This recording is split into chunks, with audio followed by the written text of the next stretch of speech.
If you're a manifester and you struggle with decision fatigue, then this is going to be the video for you. Hello, everyone. Welcome to my channel. My name is Poonam Mehta. I'm a human design coach and energy healer. In this video, I'm going to tackle that topic and I'm going to give you a few options that you can explore when you encounter this in your day-to-day life. So if this is you, then be sure to check this video out completely and follow me on YouTube. With that, let's get started. Manifestors in human design are a distinct aura type. Human design has 5 aura types. Manifestors are one of them.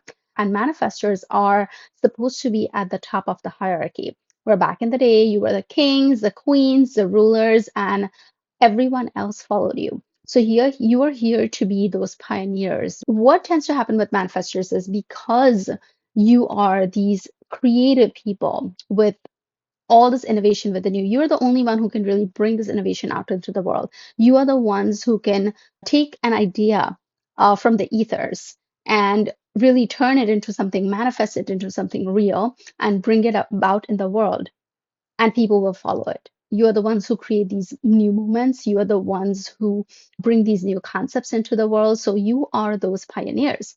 However, the downside of this can be that because you have that energy within you, you're prone to indecision as well. Because there's so many options. There's so many options for you to pick from, and it can stump you where you don't necessarily understand which one to go with. I have a manifestor friend who, even if I give her an option of going out to a restaurant, it will take her 20 minutes to figure out what restaurant she wants to go to. And even after she picks one, she will change her mind 20 times. So it is something that you likely have encountered with as well, because there's too many options, and manifestors are here to be multi-passionate, and with that multi-passionateness comes indecision, because you don't know where to go and you don't know if that is the correct path for you, because every path is going to pull you in equally, right? So it's hard for you to figure out exactly which path to follow. So what I'm going to do is I'm going to break down a few techniques that you can utilize in order to make that decision. Because in your case, the decision making mechanism is a bit vague. And if you don't know what decision making is within human design, this is known as your strategy and your authority. Your strategy is the way new things are brought to your attention. New projects, new ideas, all of that is brought into your attention. And your authority is through which you determine whether or not you want to move forward with this thing or not. So that is really your decision-making compass within human design. I like to take it a step further, because what I have noticed is that, especially in this day and age, the information age that we're in, we are surrounded with way too much, way too much. And with that, manifestor strategy and authority can become a little bit tricky. I use strategy and authority as well, but I do use it differently than it was originally prescribed. Because what I have noticed that in this day and age, it is very easy to get bogged down by everything that's around you. And sometimes you can mistake certain signs and things for what you think is your strategy and authority. So it is very important to go into these things correctly. So let's talk about your strategy and authority. As a manifestor, your strategy is to inform and initiate, which means that you're here to really get ideas. As a manifestor, you have the direct channel to the divine, which means that you get these ideas from the ethers, and then you have to manifest them. So when you get an idea, you're here to inform others, to let them know that, hey, I have this idea and I'm going to now work on this thing.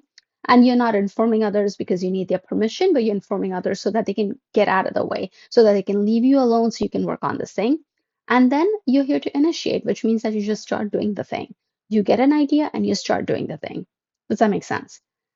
Now, your authority is a secondary part where you're going to have 10 ideas, right? You're getting 10 ideas, but then you check in with your authority to check if this is going to be the correct idea for you or not. And authorities can be all over the place. Manifestors can have an emotional authority, they can have a splenic authority. So you can have a lot of different authorities. And that is something that you would have to look into exactly what your authority is. But basically, you're checking in with your authority to check if this is going to be the correct thing for you. So, for example, as a manifestor, if you get an idea of, hey, maybe you should write a book of this thing that you're extremely knowledgeable in, Then, if you have an emotional authority, then you have to make sure that you are at a point of emotional neutrality. And you are neither emotionally high, you're neither emotionally low, you're in a good place where it feels clear. It doesn't feel emotional. It's going to feel crisp and clear. And here's where you make the decision. How does that decision feel for you? Does it feel good for you? Does it feel bad for you? And you move forward with it. Splenic authority is a little bit different. All these authorities, they act a little bit differently. So you would have to check what your distinct authority is, and then you make that decision. What I have noticed is with manifestors who are using their human design, the trouble comes when they struggle with making the decision because they don't know if the idea that came to you is the correct path to pursue. This depends on how clean and how quiet your mind is. As a manifestor, it is very important for you to be present and have that calmness around you, have your mind be in a calm space, in a meditative place where those ideas can reach you. If you're constantly doing things, if you're constantly keeping yourself busy, and if you're not taking the time to do things such as meditation and whatnot, then you will not know whether these ideas are true ideas, true divine intuition, or whether they're just something that you are imagining. They're just random ideas that you're getting from around you, right? So that is number one. The second thing about this is your focus. Your focus is extremely important because when what we focus on expands. So you will notice someone who is focused on the bad and negative things in life and they keep complaining. We all have those friends, right, who keep complaining. And you will notice that their life is always a downward spiral because every time they try to make things better, it just gets worse and worse and worse. It's because they keep complaining. And the problem here is that the focus is on the complaint, it's on the negative things. And I understand negative things happen to all of us. However, also keep in mind that what you focus on is going to expand and you're going to attract those things in your life. So if you are a manifester and you're focusing in on things that are not going right in your life, your aura is not going to attract the correct things to you. Your aura is going to attract the bad things and the wrong things. And it is not necessarily going to be the divine idea because you are bogged down in so much negativity. Now, this is not a human design element. This is more a spiritual principle. This is a law of attraction principle. Within human design, there is the G center that speaks to it, where you will attract in your life what either you'll attract in your life the goal that you want, or you're going to attract the lesson in your life in order to make sure that you get on the right path. So that is exactly what happens over here as well. Where if you're constantly focused on complaints and you're giving it so much of your attention that you're going to attract bad things and the wrong ideas for you. So focus on the good things in your life. Ask yourself if what you're focusing on is getting you closer to the outcome that you desire.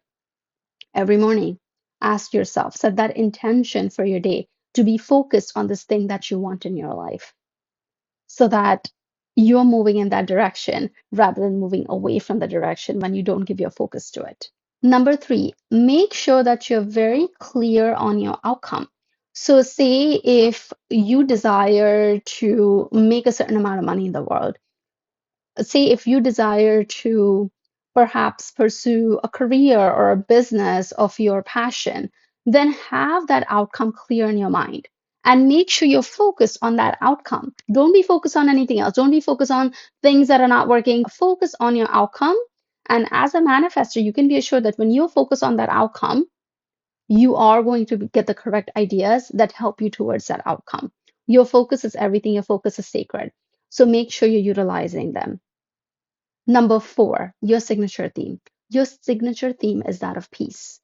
In your not self, you tend to be angry, but your signature theme is when you are who you are here to be. This is your true self. So I always in my readings, I tell manifestors that make sure that when you're getting these ideas, right? When you're getting these downloads about the things that you should be taking action on, make sure that you were in that state of peace when you got the ideas. Because if you were not, those ideas came to your false self, and those are not going to be the correct ideas for you. So Prioritize your peace. It's not that, we all have instances where we are angry, and it is okay to be angry. You can process that anger, but as soon as you can, process it and come back to peace. Meditate, do energy work, journal, whatever it is that you do for your well being, do those things so that you can come back to peace, because that is the state where those ideas are going to get attracted to you, especially when you're aligning it with the correct focus of the ultimate outcome that you want to get to. Then, lastly, once you have that idea that is going to take you towards your goal, initiate it. Make sure before you initiate, you're informing everyone in your life so that they get out of your way, so that you can utilize this flow state. You don't want people calling you during that time. You don't want people to think, oh my God, this person just dropped me. This person just ran away like always, and create that distrust. You don't want that. So make sure you're informing them, and then make sure you're starting on the thing. As a manifestor, you have to initiate things, which means that when you initiate something, you can really zoom through things fast. You can catalyze it like no one else. You can really bring about the outcome. However, at some point, you are going to lose that flow state. You're going to lose that energy. You don't have consistent energy like a generator, a manifesting generator. So then what's going to happen is, once you do that initiating part, right? And say if you haven't completed the thing and now you don't have the energy for it, that is okay. Because what happens, even as a part of informing, that because you informed other people in your life, there are some people who are going to love the idea. You, as a manifester, you have that power where you can repel some people, but then you can attract the right people and they get onboarded onto your cause. So you will be surprised. The generators and the manifesting generators really come into your life who can help you finish out that project for you. You don't have to finish things, you have to initiate things, and then you have to bring it out to the world, and they take it on their own.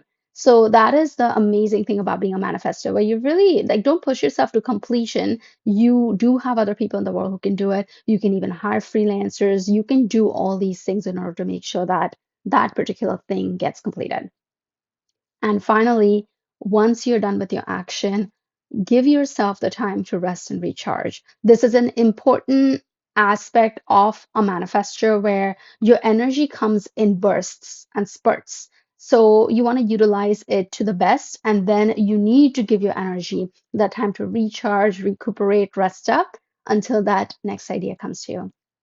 So with that, I hope this video has helped. If you have any questions, please leave them in the comments down below. If you are someone who wants to get clear on your purpose using human design, then be sure you check the links that I have in the description box down below. I have some freebies, I have some courses that can help you on this path.